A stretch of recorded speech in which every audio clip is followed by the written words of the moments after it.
Up to that point, it was really anecdotal and mixed priorities on exactly what the strategic focus was for our transportation network. So that was a large task for Scott that he was able to get passed and ratified by the City Council, really laying the foundation for us, for the framework to be able to be here today and be poised for success.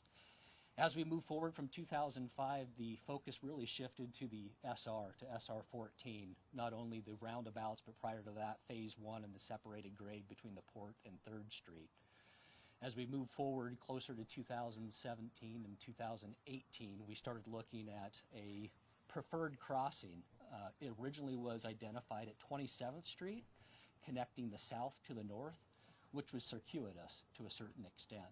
And so we went back to the drawing board and looked at an options analysis with WSP assisting us to see what exactly was the preferred option. We looked at 6 different potential locations, public outreach, specific criteria, exactly what would be the best option. 32nd Street is the preferred option. Moving forward, we're very excited to deliver this project. It's monumental for the community of Washougal. Shifting to a certain extent with emergency services, when we have a road closure, when there's rail traffic, there's significant impacts. It basically bisects the community from north to south. The separated grade closest to the west is backtracking to Washougal River Road or 15th Street, or moving further east almost 2 miles towards the Steigerwald National Refuge, which is very impactful. So the response times, as everybody knows that's in attendance, when it's an emergency situation, every second counts. So this allows us to be a safer community with higher response times due to the separated grade. Small story for me. My oldest son graduated 2 years ago from Washougal High School. Of course, my mom and dad were traveling from upper stretches of the Willamette Valley to come over for the celebration. Of course, there was a closure, right? Dad left early. He always leaves early. So he gets to the party and he asks, what's the status on that 32nd Street project? And I said, you know, not to say it's a pipe dream, but we're going to need a lot of help, right? That's a huge lift for a community the size of Washougal. All right, you need to start saving up for sure. Not there closure, there was also a stalled vehicle. And so I called Dad this morning on the way in, just kind of an icebreaker, and secured the money with the project. He said, congratulations, that's a great win for the Washougal community. Then there was a pause. He's a retired utility manager, and so he asked, what are you going to do with all those utility conflicts when you do that large cut under the tracks? So that's a great question, Dad. We're going to have to figure that out. To introduce Congresswoman Marie Perez.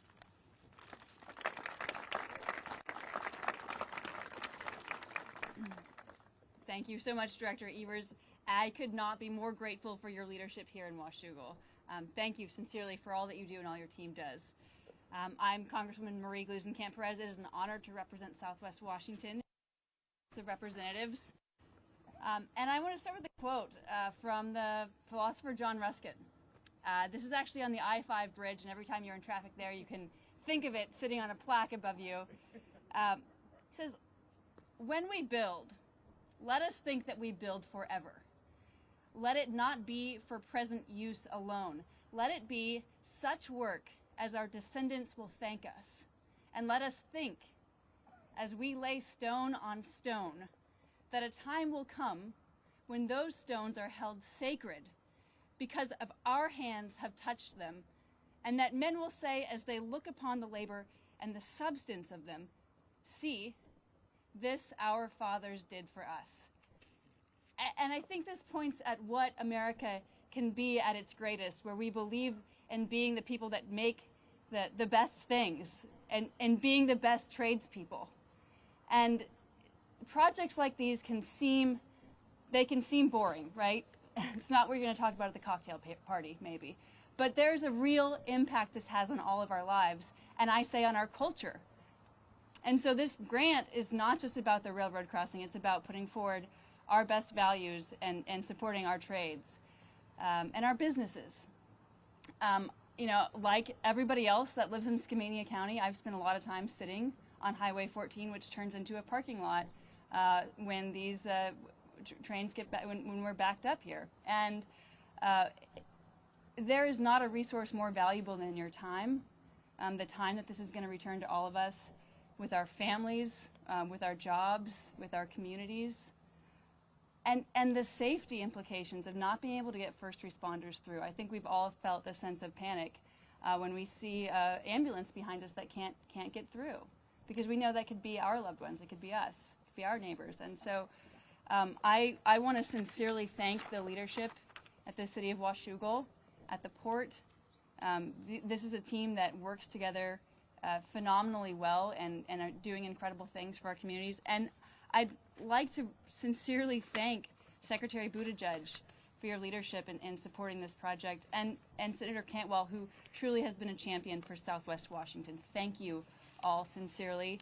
Thank you to our public works people. You all are, I can say with all sincerity, some of my personal heroes, the people that keep the wheels on the bus, the unglamorous work of making a community work. So thank you all sincerely. I'm so excited about what this will mean for Southwest Washington. And I, with that, will introduce our esteemed Senator Cantwell. Thank you. Thank you, Marie. And I hope you take this positively, but your Congresswoman is a pest. She calls me all the time. She calls me about every project, she calls me about every idea, and she is constantly working for Southwest Washington. And we appreciate that about her, because she knows what needs to get done and she keeps digging in. So thank you so much for that leadership. And it's great to be here with our Transportation Secretary. I just want him to know it is sunny in Washington State. He came over last summer to go to Wenatchee to announce a big funding grant, and it was even more overcast and cloudy than this, and we kept telling him it's beautiful, and I'm sure he will want to come back and see the beauty of the Columbia River Gorge, and maybe even this afternoon when the weather changes. So Mayor Stubbe, thank you so much for your leadership, to the Port of Camas, to the commissioners, to the Public Works Director, everybody who has had a vision about how to solve this problem and worked persistently to raise this to the consciousness of everybody about what needs to happen here. We're literally here to talk about the global economy and the local economy, because that's really what this intersection in Washougal is all about. We're here to talk about how in Washington State we are the gateway to Pacific trade, and more than 60% of the port traffic that travels to our ports from the Midwest, 60% comes on this line. Literally, here is soybeans and corn and grain and everything, Mr. Secretary, coming from the Midwest that goes to our ports, that goes to Asia. This is the busiest BNS line in the state of Washington. So unfortunately, though, it intersects with a very, very important community in a very important region for our state that, as you've heard already previously described, is a community with a long history, the Pendleton Mill, and various other aspects of port and economic development for our region, and yes, the gateway to the Columbia River Gorge.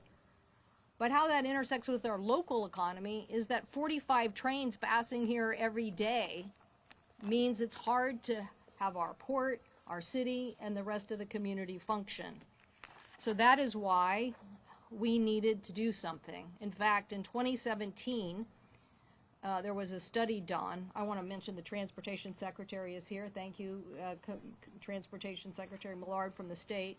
But we saw from 2017, the previous 10 years, a 50% increase in rail traffic in the state of Washington. That's how much growth we had seen. So believe me, Washougal was feeling it. So what we had to do is figure out a new strategy. And one of the things that we did in looking at that increased strategy is to say, let's describe this problem more accurately. And what we found out is that while there were programs that allowed cities to work with the state to try to get money for at-grade crossings, literally that program had $5 million in it. So you can imagine $5 million didn't go very far. And second, they had to apply to the state, which, no offense, the state helps us coordinate all our transportation issues, but sometimes they might not see how important a project is to a local community and why it's so critical. So I teamed up with my colleague Roy Blunt from Missouri, and we introduced the Railroad Crossing Elimination Act. And that was to support and authorize $3 billion for at-grade crossings and to allow communities to apply directly to a federal program. That law became part of the infrastructure bill that we passed and now supports, with the Secretary's help, the first round of awards, 63 railroad crossings across the United States. This is a great example of why we need that program. This is a great example of how mobility helps the port recognize its economic development. You heard about the industrial park and 50 businesses that locate there and all the jobs. And now this developing of the Steigerwald Commerce Center will add more jobs to the region. So I'm excited that United Precision Corporation, an aerospace manufacturer, is going to be one of those, bringing 100 jobs to the region and helping us continue to grow. But safety, safety, safety was the #1 priority. The fact that this intersection backed up onto 14 was creating too much of a hazard, to say nothing of what would happen if we actually had a derailment and first responders then had people cut off. I live in Edmonds, Washington, and we have the same problem. Believe it or not, we had a woman come across, the train was blocking the ferry, and a woman was pregnant on the ferry. First responders had to crawl through the cars to get to that woman on the ferry. So we are motivated to solve this problem. We are motivated to try to get more federal dollars to help us as we grow our economy, but still protect our local communities. So today is an exciting day in doing that. The City of Washougal has provided the leadership. The Railroad Crossing Elimination Grant Program has created opportunity, and the Secretary, the President, and Senator Murray and I and your Congresswoman all work to say this is a very worthy project, to show the nation that we need to get this done. So I want to thank Secretary Buttigieg for his support of this and for coming to Washougal and helping states and communities like this be efficient. Now, I want you to know I stopped by the Pendleton store this morning and got a couple of twin blankets that I hope that you will take back to Washington with you. By the way, there is another bridge thing we want to talk about. But thank you, Secretary, for coming. Secretary Pete Buttigieg.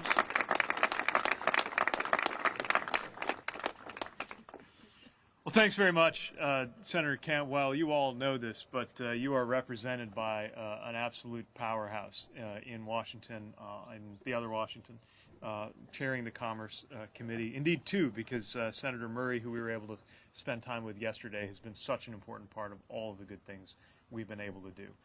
But as Senator Cantwell said, she worked to create this railroad crossing elimination program, first time ever that we've had a dedicated fund specifically for the purpose of addressing these railroad crossings that are not only a community headache but a danger in so many parts of the country. And so in terms of both her advocacy for this specific project and her creation, her leadership role in the creation of this program to begin with, not to mention the bipartisan infrastructure law writ large, we are so thankful for her role and her leadership and her partnership. I want to recognize the mayor and thank you for that warm welcome. I know exactly what it feels like to be a mayor knocking on the door of the U.S. Department of Transportation trying to get funding for something important to your community. I have no idea what it feels like to come out of that with $40 million, but I got to think that's a pretty good feeling. So to you, Mayor Stevie, your Public Works Director, and other colleagues, the tribal leaders who are here, the state representatives and senators who have made sure the state is doing its part, WashDOT Director Millar, who's also a national leader in the community of transportation professionals, and just everybody from the community who's here. We so appreciate the chance to be with you to celebrate this good news. We're thankful for the support that this work has had in the House. We were with Representative Kilmer yesterday, who did a lot to get this bipartisan infrastructure law over the line, and I'm so appreciative of Representative Gluesenkamp-Perez, who has worked hard to make sure that this project was on our radar, and who is such a great partner in making sure we have the resources to continue to invest in America. And joins me also, I think, in believing that this sort of thing absolutely ought to be cocktail party talk. Not everybody understands the glamour of transportation planning and improvement, but we do. And she's a leader after my own heart. And I appreciate that she began by quoting Ruskin. I think it was also Ruskin who said, "There is no wealth but life. All we have is our time at the end of the day."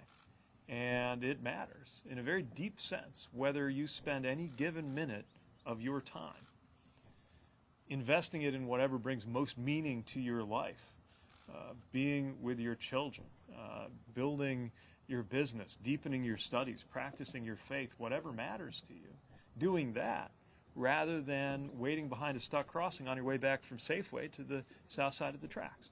That's why this matters so much. Not to mention, of course, the safety implications of that. And I think this is a great place to feature the importance of that work. When you see the mix of nature and commerce on the banks of the Columbia River, when you see the tight-knit nature of this community and the sense of mutual support, it reinforces to me the philosophy that guides all of our work in this transportation bill, which is that the answers and the projects aren't going to emanate from Washington, but more of the funding should. And you're coming to us with great ideas, often directly from communities that we are now more than ever able to fund. And I know that this is a great example because of the issue of having the rail line cross the 32nd Street the way it's currently built. The data showed us that 15% of all crashes in Washougal happen on 32nd Street, including a terrible collision at that crossing in recent years. The gate there is down an average of 2.5 hours a day, which doesn't just hold up people at the crossing, that causes backups a quarter mile away. The Congresswoman and Mayor were showing me how that affects State Road 14, which is so important, both for supply chains and goods movement and for people to be able to get to their jobs from this area. And we know that the way that railroad just cuts the town in two is especially hard on the community immediately south of that intersection. And I know that you all have been working on this for a long time, that you came for federal support more than once. And I know that those past applications didn't quite make it, so I want to recognize the tenacity of this community sticking with this vision. And it's exactly with a view toward getting visions like that into reality that President Biden worked so hard, with help from the elected leaders here, to make sure that that infrastructure law became a reality so that we can say yes to more deserving projects like this. And that's why we're so glad to be here to formally celebrate the $40 million that are going to help reconstruct that 32nd Street underpass and make for a better life and a better routine all across this area.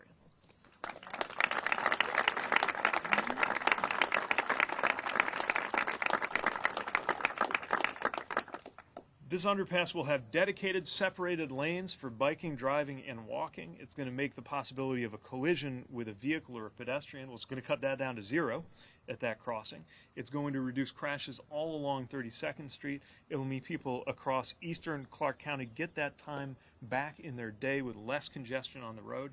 And crucially, it's going to allow first responders to get to where they need to be more quickly. It means residents from the Addy neighborhood can have better access to groceries, to schools, to services, to nature, to everywhere they need to be. And we think it's going to contribute to a lot of economic development around this vitally important port and the town center. And of course, we're excited about the construction jobs that are come with just building the underpass itself. And we know that the benefits of this project are going to be felt far from here. As Senator Cantwell was explaining, when we get this right, that means that supply chains across the country benefit. When you have freight trains that are able to travel at their normal speed rather than having to slow down for that intersection, that means more efficient movement of goods that can benefit people as far away from here as my house in Michigan. And this is not just about moving cheap goods from other countries to the U.S. It also means we're going to better be able to build and sell American-made goods across the country and around the world. And so when you think about the products from here, the products from the manufacturing plants, where we're proud to say there are 800,000 new American manufacturing jobs just since President Biden took office. Getting those famous Pendleton blankets around the world, that all comes back to making sure we have the right kind of infrastructure. And I'm thrilled to say that this is part of a story that we're now able to tell across the country. I've been in South Carolina, in Orangeburg there. We were in Kentucky, in Appalachia a few days ago. Mukilteo, hope I'm saying that right, where we started our journey here in the Pacific Northwest this week. We are rebuilding roads and reinforcing bridges and replacing ferries. We're marking over 35,000 infrastructure projects that have been identified, getting more funding from this. First Lady Dr. Biden and Secretary of Education Miguel Cardona, they've been on the road highlighting new programs that people can join to get trained for these good-paying jobs, including in infrastructure and manufacturing. Good jobs that are available whether you have a college degree or not, but they require skill. The Secretary of Health and Human Services, my colleague Javier Becerra, was on the road sharing news about how seniors on Medicare are now paying $35 a month instead of $400 a month for insulin. Gina Raimondo, our Secretary of Commerce, has been announcing investments to make high-speed internet as widely available as electricity, including over $1 billion coming right here to Washington State. So there's so much work going on, and we are going to keep our foot on the accelerator. We are in the early years of a national project to properly invest in America.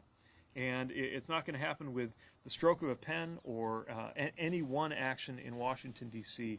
It's going to happen with good federal policy meeting great local visions. And as we do that, I think over the long run, this will come to be viewed as something akin to the New Deal. I like to call it the big deal, because I think it's a big deal to a community like Washougal, and it's a big deal to the entire country as we build these efforts and these projects and these improvements that are going to shape life again, as the Congresswoman's quotation so aptly got us thinking about when my twins, who are about to turn 2 years old, are thinking about what their kids and their grandkids are going to be doing. They will be depending on the infrastructure that we are building and laying in place right here in this moment. And that gives us all a lot to be proud of.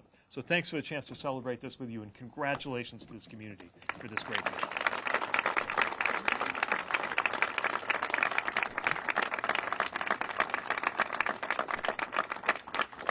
So I think we got a few minutes for reporter questions. My colleague Carrie, our press secretary, will quarterback that and take it away. All right, we're going to start from the right, and Drew with KPTV. Hey, good morning.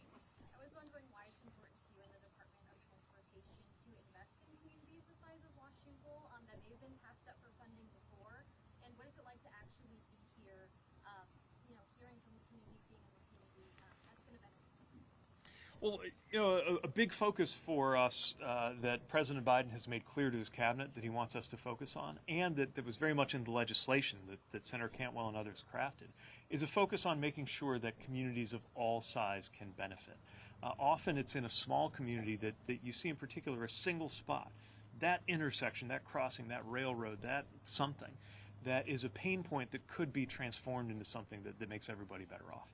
And so it's especially rewarding for us to be able to take even relatively small sums in the grand scheme of things. Although in this case, $40 million makes this the biggest single award in the entire railroad crossing elimination grant. And see the impact that's going to have. Yeah, that's something to celebrate. We just announced our RAISE grants, another very important program. Half of that funding, half of that $2.2 billion is going to rural areas. And we're very focused on making sure that communities of every type and every size benefit, because wherever you live, regardless of the density, the size, or the politics of your community, you depend on good transportation infrastructure. Great. Our next question goes to Brandon with Point TV. Hello, Secretary. Thanks for joining us today. Senator Cantwell spoke to the increase in traffic that got us to this point today. With the administration leaning on rail more to meet its climate goals, what is the administration and the DOT doing to plan for the next round to take care of these projects before they become problems? Well, the reality is we have been playing catch-up a lot over the last 40 years of underinvestment in American transportation infrastructure. But we know that we not only need to repair what we've got, we need to build for what's next, because we see that kind of growth, whether it's growth in demand for rail, especially as we try to mode shift in a way that's going to be more climate friendly, or growth in demand for air travel. We just recorded our busiest air travel day in U.S. history. And I'd be remiss if I didn't point out that we got cancellation rates back in the neighborhood of 2% right now. But we can't sustain that unless we're building out our airport infrastructure, which is why we're funding improvements from SeaTac to Spokane. And in every mode of transportation, we need to be, as the saying goes, skating to where the puck is going. It's trying to stay a step ahead. This funding is a huge part of how we'll do that, and it's not too soon for us to begin imagining what we should lay in place for the next authorization about 4 years away. All right, and William with the Columbian. Thanks for being here. Another big infrastructure project in the region has been mentioned a few times today. That's the I-5 bridge replacement. It missed out on a $750 million grant earlier this year and has reapplied for a grant in the state of being competitive for federal funding. How do you see it stacking up with other big infrastructure projects in the rest of the region right now? Well, I'm certainly hearing a lot about this project here. I know how big of a priority it is in this community to the states of Washington and Oregon, and I appreciate in particular and want to recognize the work that the states are doing with each other to lay groundwork and make sure that this is as competitive as possible. It is a competitive process, and so I can't speak in advance to some of the rounds that are up ahead, but certainly we're conscious of the significance of this project and in close contact with the project sponsors as they build up that stateside support and look toward a vision that would include state and federal dollars coming together to make it happen. So just like with the at-grade crossing program we created in the bipartisan infrastructure bill, we also created another program called the mega projects. And we did that because previously projects like the Columbia River crossing would have demolished the category and then people weren't funding them.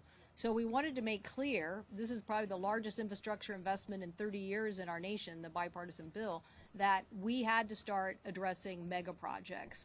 And so the mega project application with Oregon just making their decision of the amount of money that we put in, now we should be ready to put an application forth to the mega project. I would also advocate that it's eligible for freight corridor funding too, because this is a major corridor, I-5 all the way from Canada down through the whole West Coast. So I think there's funding opportunities here. The good news is we got a major infrastructure investment through our nation, and now we need to emphasize, again, I think the Secretary is getting it.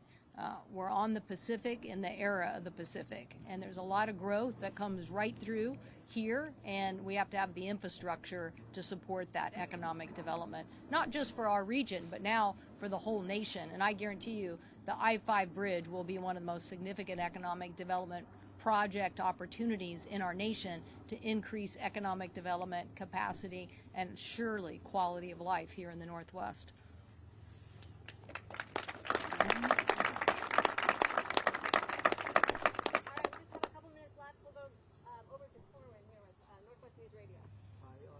Nuts and bolts questions for whoever has the answer regarding the underpass. And firstly, is the project now fully funded? And secondly, is there a start date and perhaps more importantly, a finish date? I'll defer to the project sponsors on some of the details for that. I can give some high level in regards to that inquiry.